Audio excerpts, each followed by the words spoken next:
Merci de nous rejoindre sur TV5 Monde pour l'étape reine de cette 6e édition avec le sommet le plus haut, 2467 mètres d'altitude.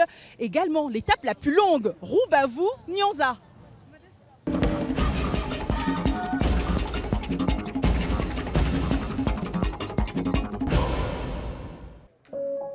Encore fier de sa victoire d'étape d'hier, le coureur du royaume chérifien, Saleh Dimraouni, a fait du bien au clan marocain qui peut arborer ce matin un joli rire.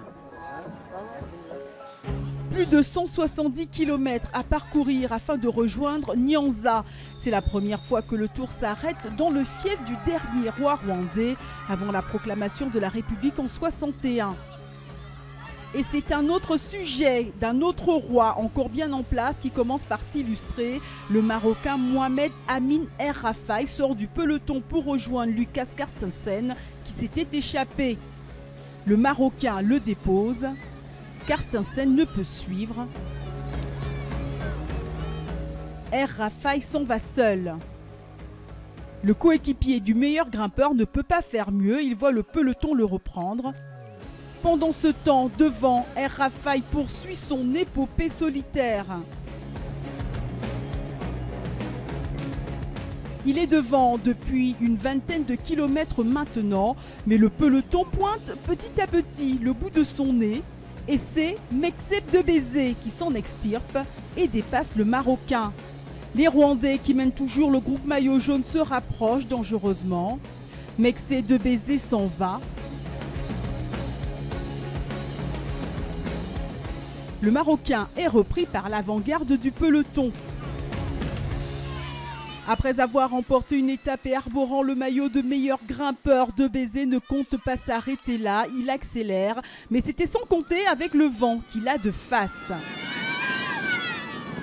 Un handicap qui permet au peloton de revenir.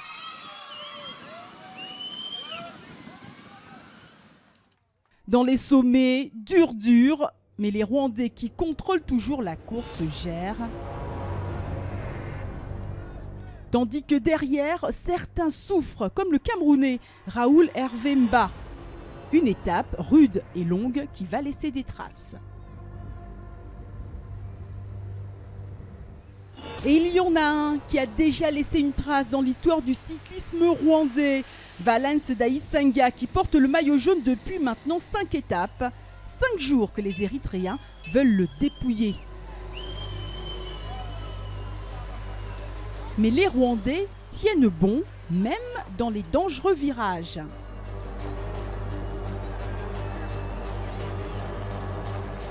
Après Carstensen, c'est Daniel Dilschmann qui s'illustre.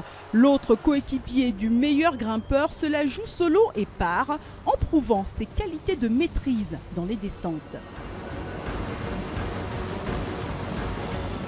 Le coureur du club allemand Bikehead semble bien. Mais le peloton aussi, qui réussit à faire la jonction avec l'échappée.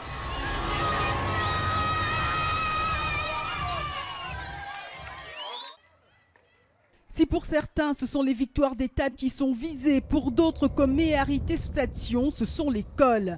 Alors que la course est partie depuis 5 heures déjà, l'Érythréen, 28e au général à 11 minutes 28 du leader, peut savourer la victoire de ce dernier sommet.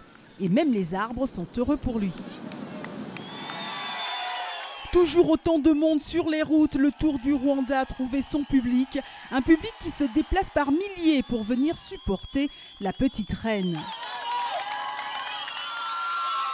Plus que quelques kilomètres et les Rwandais mènent toujours le peloton. À la entrée de Nyanza, cette 5e étape est annoncée comme il se doit.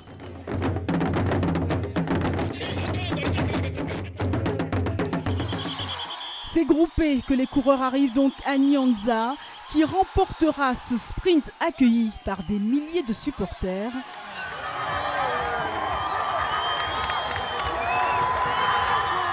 Joseph Biziyaremye qui ne cache pas sa rage de vaincre. Haïlé D8, l'Érythréen, est 2e. Les Rwandais sont heureux et ils le montrent bien à Joseph Biziyaremye. Le Rwandais gagne son étape à Nyanza. Et c'est le vainqueur d'hier, le Marocain Mrawini, qui prend la 3e place. Valens Daïsenga conserve son maillot jaune. Et dans le classement général, ils sont désormais 4 Rwandais dans les 5 premiers. Document exceptionnel maintenant, après plusieurs heures de marche, nous sommes allés à la rencontre de l'un des symboles du pays des 1000 collines. Image magnifique, signée Éric Falaiseau. C'est loin, dans les collines, que nous avons rencontré cet animal dont 97% du patrimoine génétique est commun à l'homme. Les gorilles des montagnes, on les trouve dans 3 pays au monde, le Congo, le Rwanda et l'Ouganda. Du côté du Rwanda, le dernier recensement, nous avons compté 294 gorilles. Les gorilles des montagnes, ils sont herbivores.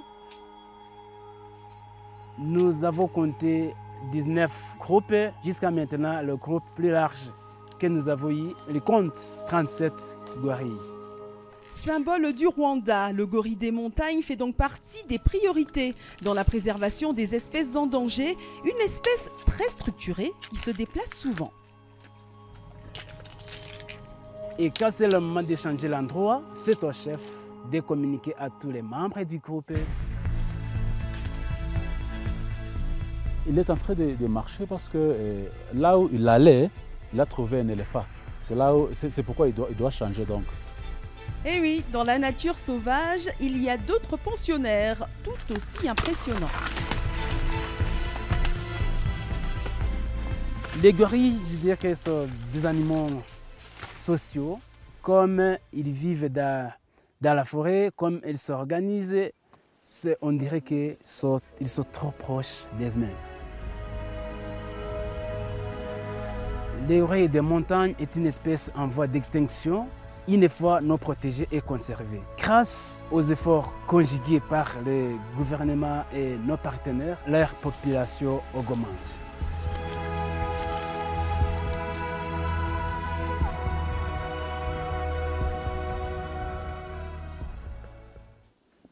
Que d'émouvantes images durant ce tour du Rwanda, un tour qui continue bien évidemment sur TV5 Monde, mais également sur les réseaux sociaux. À demain, salut!